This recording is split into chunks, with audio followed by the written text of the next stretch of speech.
சஞ்சய்கேத்தன் பேசுகிறேன். நேற்று big pass பார்த்தீங்களா? ரொம்ப நாள் போட வேணாம்னு நினச்சேன்.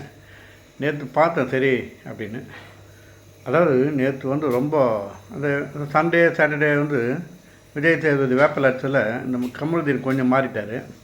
அந்த திசார்ன்ற பையனை கூப்பிட்டு, நான் பேசுனது தப்பு தான், கோச்சிக்காத, நான் அம்மா இல்லாதவன் அப்பா இல்லாதவன் அப்படின்னு ஒரு ஓட்டு வாங்கிறதுக்காக ஒரு ஏதோ ஒரு ஆக்ட் பண்ணார். அந்த பையனை பெரிய மனுஷனா ஓகே ஓகே ஓகே அப்படின்னு. இது வந்து இந்த வேப்பலையினுடைய மகிமைன்னு நான் நினைக்கிறேன். அதே மாதிரி அந்த பார்வதின்ற லேடியை அந்த மாதிரி திருந்துற மாதிரியே தெரில. நேற்றும் ஒரே கலாட்டா. அது ஒரு நிக்கர் ஒன்று போட்டுன்னு சுற்றுதுங்க. அது யாருன்னா கண்டிக்கிறாங்களா இல்லைன்னு தெரியல. பிக் பாஸ் லைக் பண்ணுறாங்களா என்ன எனக்கு தெரியல. எல்லாருமே ஒழுங்காக இருக்காங்க. அது ஒரு நிக்கர் போட்டுக்குது. அதே மாதிரி அந்த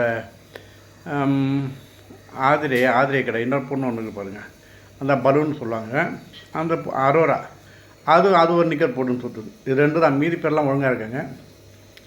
அது ஒரே சண்டை. நேற்று கூட இந்த தலைவனாக இந்த எட்வின்னா அவர் சேர்த்துட்டாங்க. எர்வின் காந்தி எட்வின் ஏதோ ஒன்று அவனை தலையாக எடுத்துட்டாங்க.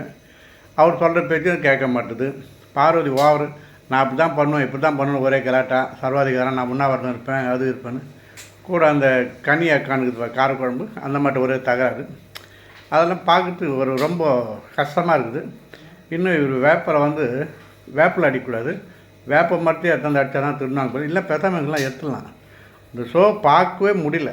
ஆக்சுவலி பார்த்தா நீங்கள் வேணால் பாருங்கள். நேற்று இது வருங்க.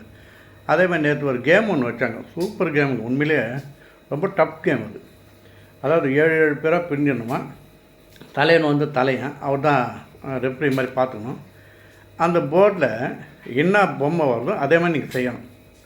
என்னடா இது ரொம்ப டஃப்பாக இருக்குன்னு பார்த்தா ஏற்கனவே சீன்னு போட்டாங்க. உடனே அந்த 7 பேர் அப்படி சி மாதிரி பார்த்தாங்க. அதில் ஒரு டீம் தான் நல்லா பார்த்து, இன்னொன்று வந்து இந்த சி வந்து நம்ம கிறுக்கும் அது மாதிரி பார்த்தாங்க. அவங்க ரிஜெக்ட் ஆகிட்டாங்க. அதே மாதிரி ஏரோ மாதிரி ஒன்று ரொம்ப டஃப் இல்லை ஏங்க. ஒரு நல்ல ஒரு வளையத்தை போட்டு பெட்ரோலை ஊற்றி உள்ளே டைவ் அடிக்கணும்னு சொல்லணும். இதுதான் கேம். பிக் பாஸ் சாப்பாடு போட்டு சண்டை வேறு போட்டணும், இதை வேறு போட்டணும். அதே மாதிரி அந்த ஜோடிங்க நிறைய சுற்றுதுங்க இப்போ. அதான் அந்த கமருதீன் பார்வதி ஜோடி ஓவராகி போச்சு. அது ஜாலியாக இருக்கிறாங்க. ஜெயிலுக்கு போகும்போது டூயிட் பண்ணி போன ஒரே ஜோடி இந்த சீசன் தான் பார்க்குறோம். அதை கண்டிச்சார் விஜய் சேதுபதி. என்ன அவரை தெரியல, வருஷமே அவர் ஜெயிலுக்கு போடுவாரா என்னன்னு தெரில. இதுங்களுக்கு திருத்த முடியல. சாரி பாஸ், நான் வரலன்னு சொல்லிட்டு போகிறதுக்கு ஆச்சரியம் கிடையாது. அதே மாதிரி நேற்று இந்த யூடியூப்பில் போடுறாங்க அந்த ரம்யா அந்தம்மா போய் எஃப்ஜே மடியில் பார்த்துருக்காங்க. கேட்டால் எனக்கு ஒரே ஆறுதல் சொல்லுங்க அண்ணன்னு. அவன் எஃப்ஜே பாவன் அந்த ஆதிரி அமைச்சு நான் ஃப்ரீயாதாங்கிறான். அண்ணன் எப்போ சாவான், திண்ணை எப்போ கிடைக்கின்ற மாதிரி இந்த வந்து பார்த்துட்டாங்க. கேட்டால் நான் ஆண்ணன் கால் மேலே சத்தியம், எங்கள் அம்மா மேலே சத்தியம்னு சொல்லுவாங்க. இதெல்லாம் பார்க்குறதுக்கே நல்லா இல்லை. அதே மாதிரி நேற்று திடீர்னு பிக் பாஸுக்கு ரோஷம் வந்துச்சு. ஒரு சொல்கிறார் குரல் வருது, உங்களுடைய எல்லா மேக்கப் ஐட்டம் எல்லா திங்ஸும் ட்ரெஸ்ஸு நீங்கள் போட்டுக்கிற இன்னும் அதான் அந்த ஜட்டி மட்டும் இருக்கட்டும், மீதி எல்லாத்தையும் நீங்கள் கொடுத்துடணும், பேஸ்ட் இருக்கக்கூடாது, பல் வளரக்கூடாது, குளிக்கக்கூடாது அப்படின்னு ஒரு ரூல்ஸ் போடுறாரு. சாப்பிடக்கூடாதுன்னு போடலாங்க. போட்டோடனே எல்லாம் அவங்க ட்ரெஸ்ஸெல்லாம் கொடுத்து நான் ஒரு யூனிஃபார்ம் தரேன், அதை தான் நீங்கள் போடணுன்றது. உடனே எல்லாருமே ஐயோ அப்படியாண்டாங்க. இந்த பார்வதி இந்த லேடி மட்டும் பல் வளரக்கூடாது ஜாலி இருந்து. அப்போ அது எந்த லிஸ்ட்டும் நம்மளே தெரிஞ்சிக்கலாம். இதை மாதிரி சொல்லுங்க. இது இன்னும் ஒன்றும் புரியல. நேற்று பார்த்தேன், சரி கொஞ்சம் சொல்லிடுவோமே அப்படின்னா. ஓகேவா? உங்களுக்கு அது பிடிச்சதுன்னா பாருங்கள். இந்த வாட்டி விஜய் சேது அவர் எவ்வளோ தான் சொல்லுவார், பெரம்பு தந்தா அடிக்கணுமா என்னன்னு தெரியல. பிடிச்சி காலத்துக்கு பிடிச்சி போட்டலாம் பாவம். நேற்று அந்த ஆதிரை என்ற பொண்ணு போகும்போது அந்த மாதிரி சொல்கிறாங்க, மக்கள் என்ன புரிஞ்சிக்கலான்றாங்க. என்ன புரிஞ்சிக்கல? நீ எப்படியா மடியில் பார்த்தது புரிஞ்சிக்கலையா, இல்லை பேசுனது பிடிக்கலையா? நீ பிக் பாஸுக்கே பாடம் எடுத்தியாம்மா. அதனால தான் பிக் பாஸ் உனக்கு பிடிக்காமல் வெளியே அனுப்பிச்சார்.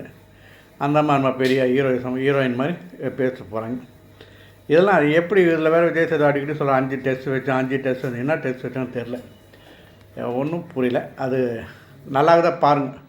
இப்போது ஏஐயில் கூட ஒரு குழந்தை ஒன்று பேசுது, பிக் பாஸ்லாம் பார்க்காதீங்க நல்லாவே இல்லை அப்படின்னு. அவ்வளோ லெவலில் போயிது பிக் பாஸ் 9. ஓகேவா? சும்மா நேற்று பார்த்துட்டேன், மனசு பொறுக்கலை, அதான் விஷயம். மீதி அப்புறம் சந்திப்போம். ஓகேவா? பாய்.